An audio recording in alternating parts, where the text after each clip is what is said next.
Stephen A., I would like to celebrate a Game 7, but I am troubled by the sloppy play from Golden State in the first half. I am troubled by the Rockets going 0 for 27, so I can't get terribly excited about what I saw. I want your feelings on what you witnessed down there in person in Houston.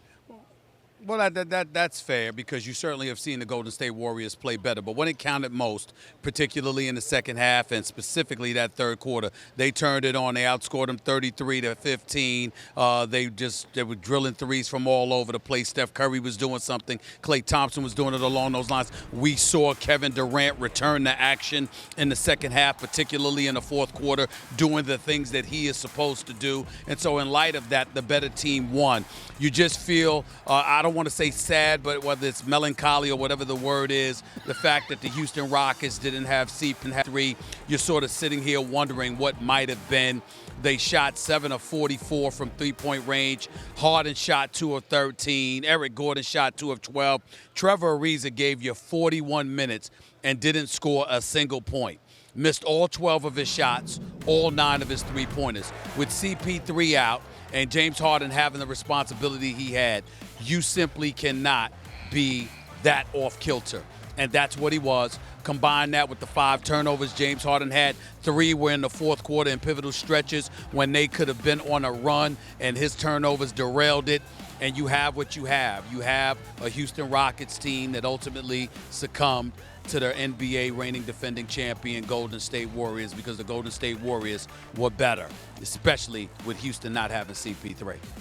Okay, no Paul. We can't worry about what wasn't there. We can look ahead. We get a 4th installment now, Cavaliers, Golden State. I feel like I can get behind that, even though I've seen it before. Where are you on that series for the NBA championship? Well, I see a repeat of next year.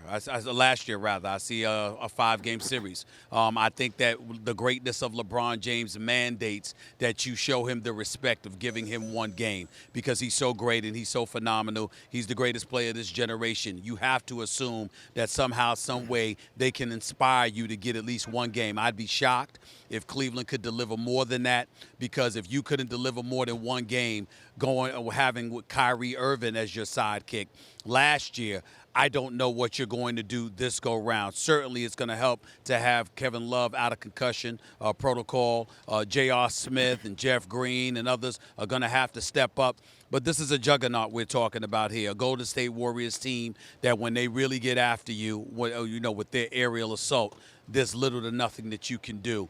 And I've seen nothing from the Cleveland Cavaliers that tells me they can deal with that. A matter of fact, every time we saw Boston hitting threes against them, they ultimately succumbed against Boston. So what are you going to do against the reigning defending NBA champions, who is the greatest shooting team of this generation?